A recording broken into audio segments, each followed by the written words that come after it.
जय हिंद साथियों, welcome to self study classes with Sumit Jain. दोस्तों, हिंदी साहित्य की क्लास अब प्रारंभ होगी और सभी लोग बिल्कुल समय से और वीडियो देखें, क्योंकि आप जो भी आरपीएससी की तैयारी कर रहे हैं, यूपी टेट की तैयारी कर रहे हैं, नेट की तैयारी कर रहे हैं, जिसकी भी तैयारी कर रहे हैं, उसमें हिंदी साहित्य से संबंधित जो भी क्वेश्चन आएंगे, जो भी आपके प्रश्न आएंगे, तो वो सभी के सभी प्रश्न इन सारे वीडियो में कवर किए जाएंगे। सबसे पहले मैं आदिकाल को कवर करता हूं और 20-20 प्रश्नों का हर वीडियो होगा। ज्यादा वीडियो नहीं, ज्यादा प्रश्न नहीं दिए जाएंगे आपको, ताकि आपको बोरिंग हो या किसी प्रकार की दिक्कत हो। ठीक है, तो आदिकाल को कवर करते हैं। ये हमारा फर्स्ट पार्ट है, तो सभी लोग जुड़ते जाएं।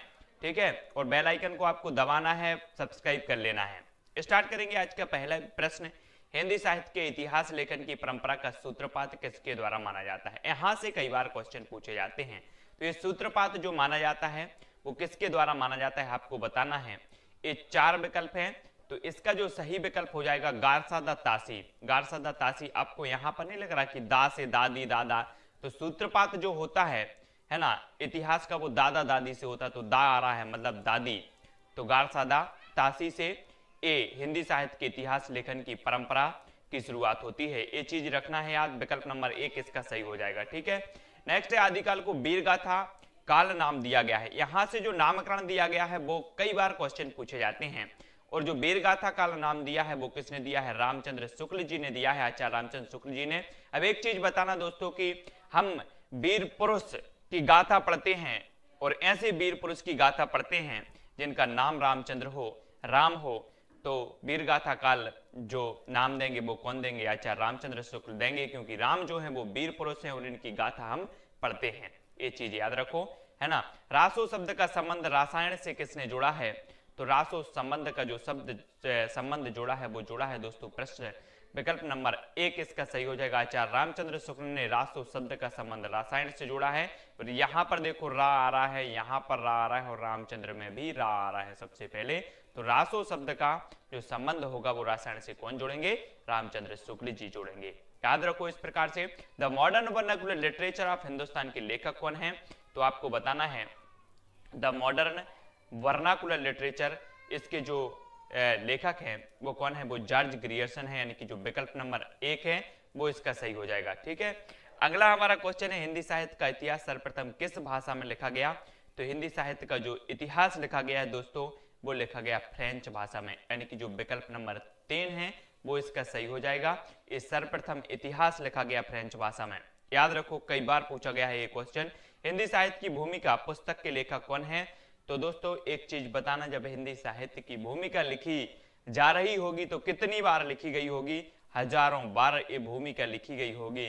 मतलब हिंदी साहित्य की जो भूमिका है ये किसकी पुस्तक होगी? हजारी प्रसाद द्विवेदी जी की, क्योंकि ये हिंदी साहित्य की भूमिका हजारों बार लिखी गई, तो ये हजारी प्रसाद द्विवेदी जी की। इस प्रकार से याद भी करते जाना है। शुक्ल जी ने पूर्व मध्यकाल को कहा है, तो क्या कहा है इन्होंने पूर्व मध्यकाल को? इन्होंने कहा है दोस्तों भक्ति काल। अब एक चीज बताना कि जब आप उठते हैं और सबसे पूर्व में या पूर्व दिशा में आप क्या करते हैं? भक्ति करते हैं, सूर्य भगवान को नमन करते हैं, तो ये पूर्व मध्यकाल को क्या कहा जाएगा? ये भक्ति काल कहा जाएगा। और वो किसने कहा है? शुक्ल जी ने, आचार्य रामचंद्र शुक्ल जी ने। तो इस प्रकार से याद रखते जाओ, बहुत ही महत्वपूर्ण है। हिंदी साहित्य का इतिहास दर्शन नामक ग्रंथ के लेखक कौन है? अब दर्शन कैसे करेंगे दोस्त? हम दर्शन करेंगे जब हमारे पास लोचन होंगे, जब हमारे पास आंखें होंगी, तभी तो दर्शन करेंगे। तो नलिन बिलोचन शर्मा, लोचन, लोचन आ गया ना यहाँ पर, तो ये सही हो जाएगा। तो ये जो लोचन है वो इसका सही होगा। नलिन बिलोचन शर्मा हिंदी साहित्य का इतिहास दर्शन नामक ग्रंथ इनका है। नेक्स्ट देखें, शुक्ल जी के कालों के नामकरण का आधार क्या है? जो आचार्य रामचंद्र शुक्ल हैं इन्होंने दोस्तों प्रवृत्ति को आधार बनाया है। नामकरण जब इन्होंने किया तो नामकरण करते वक्त इन्होंने देखा कि किस काल में किस प्रकार की प्रवृत्ति पाई गई, किस प्रकार की रचनाएं हुई, किस प्रकार की उन रचनाओं में प्रवृत्तियां देखी गई, उस प्रकार से इन्होंने नामकरण करने का प्रयास किया। तो शुक्ल जी ने किया है प्रवृत्ति के आधार पर। याद रखो कई बार पूछा गया ये क्वेश्चन है।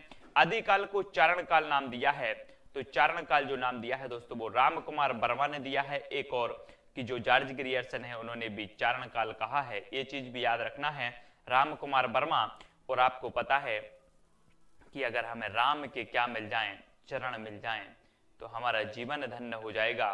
तो चारण काल जो नाम दिया होगा वो किसने दिया होगा? रामचंद्र शुक्ल जी ने दिया होगा।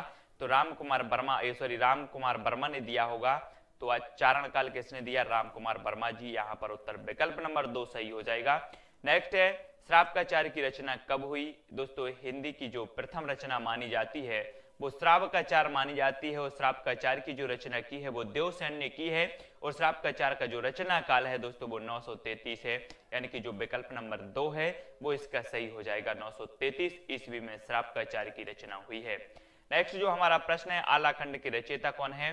तो आला खंड के जो रचयिता हैं जगनेक हैं। दोस्तों एक चीज बताना कि आपने हमारे बड़े बुजुर्गों को आला पढ़ते देखा होगा और आला वो कब पढ़ते हैं? रात में पढ़ते हैं और रात में जागरण करके जग कर पढ़ते हैं। तो आला खंड के जो रचयिता होंगे वो जगनेक होंगे क्योंकि जग कर आला पढ़ा जाता है। तो विकल्प नंबर 2 इसका सही हो जाएगा। अगला जो हमारा क्वेश्चन है भविष्यत कहा के रचयिता कौन है? तो भविष्यत कहा के जो रचयिता माने जाते हैं वो धनपाल माने जाते हैं। और एक चीज बताना दोस्तों की दुनिया में आपने देखा हो कि भविष्य के लिए सभी लोग क्या करते हैं? धन का संचय करते हैं। तो भविष्यत कहा कि रचनाकार कौन होंगे? धनपाल, क्योंकि भविष्य के लिए सभी लोग धन का संचय करते हैं। इस प्रकार से याद भी करते जाओ, बहुत ही अमेजिंग ट्रिक्स के माध्यम से आपको याद रखना है। मिश्र बंधु 3 भाई में से नहीं है, तो 3 भाई में से कौन से नहीं है? तो वो नहीं है कृष्ण बिहारी मिश्र, यानी कि विकल्प नंबर 4 इसका सही हो जाएगा। श्याम बिहारी मिश्र, गणेश बिहारी मिश्र, सुखदेव बिहारी मिश्र, ये तीनों भाई थे और इन्हें मिश्र बंधुओं के नाम से जाना जाता है। श्याम गणेश सुखदेव, श्याम गणेश सुखदेव, ऐसे आप याद भी इसको कर सकते हैं। श्याम गणेश सुखदेव ये मिश्र बंधु थे। नेक्स्ट जो हमारा प्रश्न है आदिकाल को बीज बपन काल की संज्ञा किसने दी है? बीज बपन काल की जो संज्ञा दी है दोस्तों वो किसने दी है? वो दी है महावीर प्रसाद द्विवेदी, यानी कि जो विकल्प नंबर 3 है वो इसका सही हो जाएगा। अब एक चीज आप बताना कि जो अहिंसा के बीज बोए हैं वो किसने बोए हैं? महावीर भगवान ने बोए हैं। तो यहाँ पर बीज बपन काल कौन कहेगा?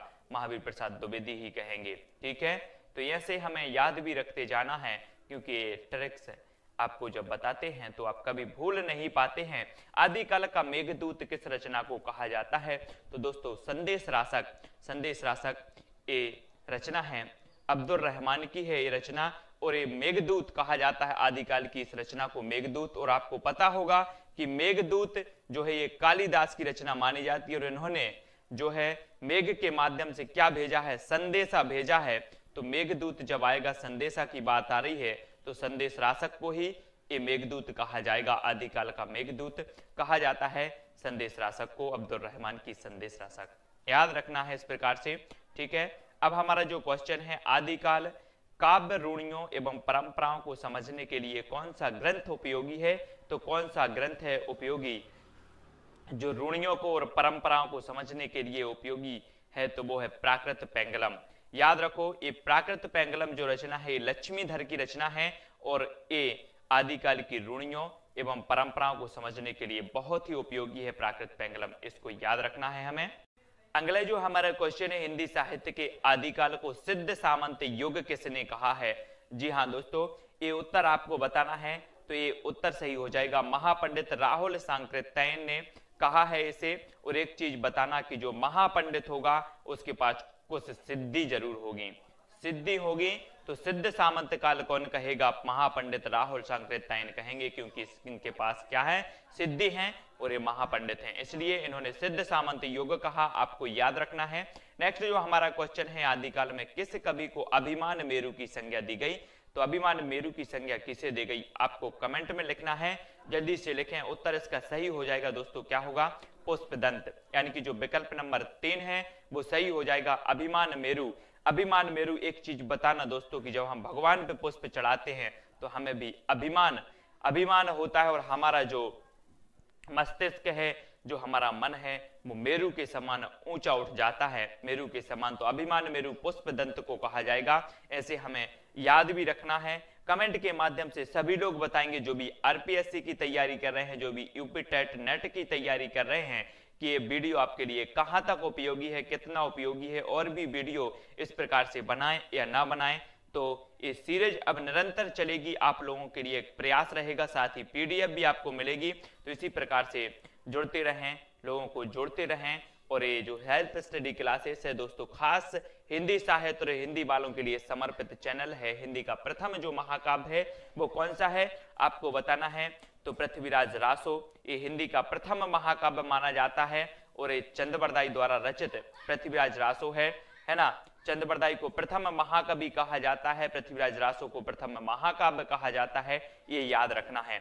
और इसी प्रकार से निरंतर ये 20-20 क्वेश्चन की सीरीज रहेगी ताकि आपको भी ज्यादा बोझ ना पड़े, ज्यादा टाइम वेस्ट ना करना पड़े, है ना। क्योंकि ज्यादा समय तक जो भी देखते हैं उनके लिए थोड़ी सी तकलीफ जरूर हो जाती है देखते देखते। और इंटरेस्टेड जो भी 20 क्वेश्चन होंगे आप तक पहुंचाने का प्रयास करेंगे, साथ ही ट्रिक निकालने का प्रयास करेंगे ताकि आपको ये सारे के सारे क्वेश्चन याद हो सके। और हमारे जो भी भाई चाहते हैं कि इस प्रकार के वीडियो आपको निरंतर मिलते रहे, वो वीडियो को ज्यादा से ज्यादा शेयर करें, लाइक करें और कमेंट के माध्यम से एक एक बंदा बताएगा कि हाँ सर ये उपयोगी वीडियो है और आप इसी तरह से निरंतर सीरीज जारी रखते है ना।